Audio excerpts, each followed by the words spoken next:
السلام علیکم ورحمۃ اللہ وبرکاتہ۔ یا ایہا الذین آمنوا استعینوا بالصبر والصلاۃ ان اللہ مع الصابرین۔ سورۃ البقرہ کی آیت نمبر 153۔ اللہ رب العالمین نے اس آیت مقدسہ میں فرمایا کہ اے لوگو جو ایمان لائے ہو، اللہ سے مدد طلب کرو صبر اور نماز کے ساتھ۔ دو چیزوں کا اللہ رب العالمین نے حکم دیا ہے، اور اس کا فائدہ کیا ہوگا؟ ان اللہ مع الصابرین، کہ اللہ صبر کرنے والوں کے ساتھ ہے۔ تو جب بھی کوئی مصیبت آئے، جب بھی کوئی تکلیف آئے، تو میرے بھائیو سب سے پہلا جو اللہ رب العالمین کا حکم ہے وہ صبر ہے۔ اور صبر میرے بھائیو کیسا، اللہ کو صبر کون سا پسند ہے؟ الصبر صبر الاولا، صبر وہ چاہیے کہ جو اول وقت میں صبر کیا جائے۔ اب جیسے کوئی بندہ فوت ہو جاتا ہے، 3 دن بعد وہ دفن کرتے ہیں، کہتے ہیں جی ہوں تو صبر کرنی ہے، نہیں، یہ صبر نہیں اللہ کو چاہیے۔ صبر الاولا، اولا صبر کیا ہے؟ کہ جب بھی کوئی تکلیف آئے، جب بھی کوئی پریشانی آئے، جب بھی کوئی مسئلہ بنے، تو آپ کی زبان سے کیا نکلنا چاہیے؟ ان للہ و انا الیہ راجعون۔ آج کل نا ہم یہ پتہ ہی کب پڑھتے ہیں؟ جب کوئی بندہ فوت ہو جاتا ہے۔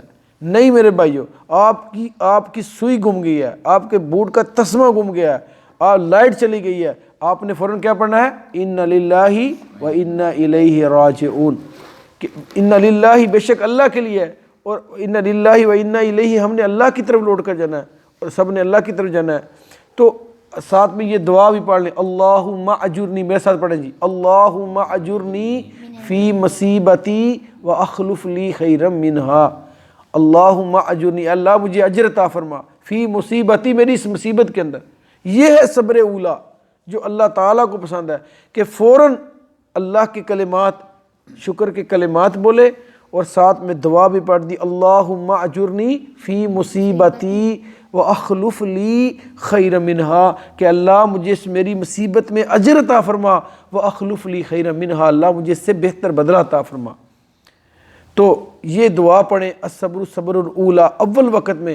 اللہ رب العالمین اپنے فرشتوں سے پوچھتے ہیں، اے میرے بندو، جب تم نے میرے بندے کے بچے کی جان نکالی تھی تو میرا بندہ کیا کہہ رہا تھا؟ تو فرشتے کہتے ہیں، یا اللہ جب ہم نے تیرے بندے کے بچے کی جان نکالی تو تیرا بندہ کہہ رہا تھا ان للہ و انا الیہ راجعون۔ تو اللہ کہتا ہے اس نے صبر اولا کیا، جب اس پر تکلیف آئی، جب اس پر پریشانی، تو سب سے پہلے اس نے مجھے یاد کیا۔ فرشتے کہتے ہیں ہاں یا اللہ اس نے تجھے یاد کیا، حالانکہ اللہ کو علم تھا، اللہ امت محمدیہ کو بتانا چاہتا تھا۔ اللہ کہتا ہے فرشتوں تم گواہ رہنا، میں نے اس کو معاف کر دی، میں نے اس کو کیا کیا؟ معاف کر دیا۔ تو الصبر صبر الاولا، جب بھی تکلیف آئے میرے بھائیو، اللہ تعالیٰ کا ہمیں حکم ہے کہ ہم صبر کریں۔ اور صبر کون سا اللہ کو چاہیے؟ صبر الاولا، سب سے اول وقت میں صبر کرنا۔ نمبر 2، صبر جمیل چاہیے۔ اب صبر بھی تو جمیل بھی، خوبصورت صبر، یہ سب سے پہلے کس نے کہا؟ قرآن مجید میں اللہ رب العالمین سورہ یوسف میں بیان فرماتے ہیں، حضرت یعقوب علیہ والسلام جب یوسف علیہ السلام گم گئے تو یعقوب علیہ السلام نے کیا کہا؟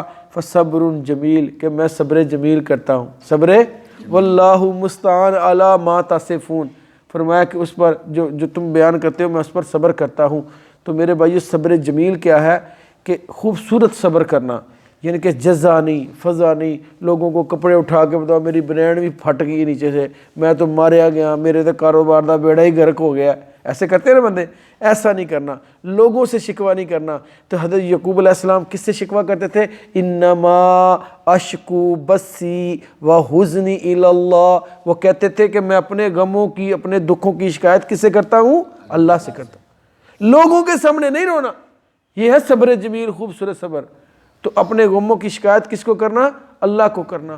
تو یہ صبر جمیل ہے میرے بھائیو۔ پھر یوسف علیہ السلام کے دوسرے بیٹے گم گئے، بنیامین بھی گم گئے، پھر کہا صبر جمیل، میں صبر جمیل کرتا ہوں۔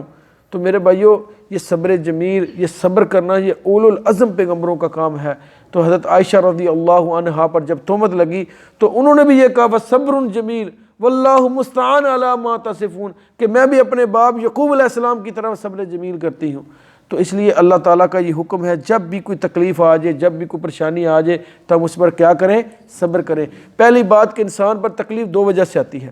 نمبر 1، انسان کے اپنے گناہوں کا وبال، بما کسبت ایدی الناس ظہر الفساد فی البر والبحر بما کسبت ایدی الناس، کہ جو کچھ فساد ہو رہا ہے یہ کس کی وجہ سے؟ انسان کے اپنے ہاتھوں کی وجہ سے ہو رہا ہے۔ اپنے ہمارے پیدا کرتے ہیں یہ چیزیں ساری، اس وجہ سے فساد ہو رہا ہے۔ دوسرا اللہ تعالیٰ اپنے مومن بندوں کا امتحان لیتا ہے، وَلَنَبْلُوَنَّكُمْ بِشَيْءٍ مِّنَ الْخَوْفِ وَالْجُوعِ وَنَقْصٍ مِّنَ الْأَمْوَالِ وَالْأَنفُسِ وَالثَّمَرَاتِ، کہ میں ضرور آزماؤں گا، میں دیکھوں گا یہ عبادت کرتا ہے، نماز پڑھتا ہے، صدقہ دیتا ہے، خیرات میں اس کو دیکھوں گا کہ یہ ثابت قدم کتنا ہے۔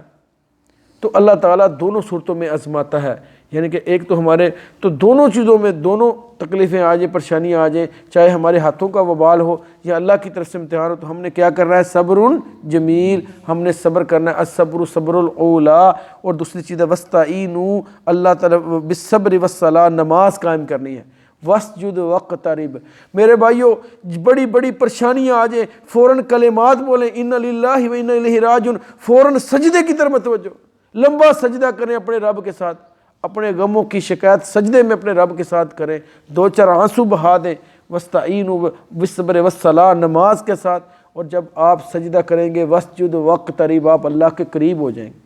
تو جب آپ اللہ کے قریب ہو جائیں گے تو اللہ کہتا ہے تم قریب ہوگے صبر اور نماز کے ساتھ، ان اللہ مع الصابرین، تو اللہ فرمایا میں اس کے ساتھ کھڑا ہوں گا۔ تو کتنا بڑا انعام ہے اللہ رب العالمین کا۔ تو آج ہمارے گھر میں کیا ہوتا ہے؟ فوتگی ہو جائے، ایکسیڈنٹ ہو جائے، کوئی بندہ بیمار ہو جائے، سب سے پہلے ہماری نماز جاتی، ہمیں اللہ یاد نہیں آتا، ہمیں ڈاکٹر یاد آتا ہے، ہمیں ٹیکہ یاد آتا ہے، ڈرپ یاد آتی ہے، فلاں گولی نکال لاؤ، ہم گولی کو یاد کرتے ہیں، فلاں ٹیکہ لگا لو، فلاں کام کر لو، حکیم کو بلاؤ، ڈاکٹر کو بلاؤ۔ نہیں، جب تکلیف آئے سب سے پہلے کیا کہنا ہے؟ انا للہ و انا الیہ راجعون، میرے ساتھ بولیں، انا للہ و انا الیہ راجعون۔ اللہم اجرنی فی مصیبتی واخلف لی خیرا منہا، یہ دعا پڑھنی ہے آپ نے، اور فوراً نماز پڑھیں۔ ڈاکٹر کے پاس جانے سے پہلے کتنا ٹائم لگ جاتا ہے، ایمبولینس آنے میں، گاڑی آنے میں کتنا ٹائم ہم ویسٹ کرتے ہیں، فون کر کے گاڑی کو۔ میرے بھائیو 2 رکعت نماز پڑھیں، صلاۃ الحاجت، اللہ کی بارگاہ میں نماز پڑھیں، اللہ سے دعا کریں، اللہ سے دعا کر کے میرے بھائیو پھر جائیں کسی ڈاکٹر حکیم کے پاس، پھر اللہ سے مدد طلب کریں، اور انشاءاللہ پھر اللہ آپ کی مدد کرے گا، اللہ آپ کے ساتھ ہوگا۔ تو یہ ہے فارمولہ، یہ 2 چیزیں صبر اور نماز، کبھی بھی میرے بھائیو ان کو نہ چھوڑیں۔ اللہ کے آپ سے پوچھے آپ کا کیا حال ہے، آپ کہیں گے الحمدللہ علی کل حال۔ تو میرے بھائیو جب آپ کے گھر میں روحانی جسمانی بیماریاں ہوں تو میرے بھائیو صبر اور نماز کو کبھی بھی نہ چھوڑیں، اسی کے اندر کامیابی ہے۔ دونوں جہان کے اللہ کہتا ہے جو صبر اور نماز کرتے ہیں اولئک علیہم صلوات، ایسے بندوں کے اوپر میری طرف سے سلامتی ہیں، صلوات ہیں میرے رب، ان کے رب کی طرف سے، ورحمہ، اور اللہ کی رحمتیں بھی ان کے ساتھ ہیں، واولئک هم المہتدون، اللہ نے فرمایا ایسے لوگ کامیاب ہو جائیں گے۔ تو کامیابی کا فارمولہ کیا ہے؟ صبر اور نماز۔ تو میرے بھائیوں میرے اس چینل کو سبسکرائب کر لیں تاکہ میری ہر آنے والی ویڈیو آپ تک پہنچی رہے۔ السلام علیکم ورحمۃ اللہ وبرکاتہ۔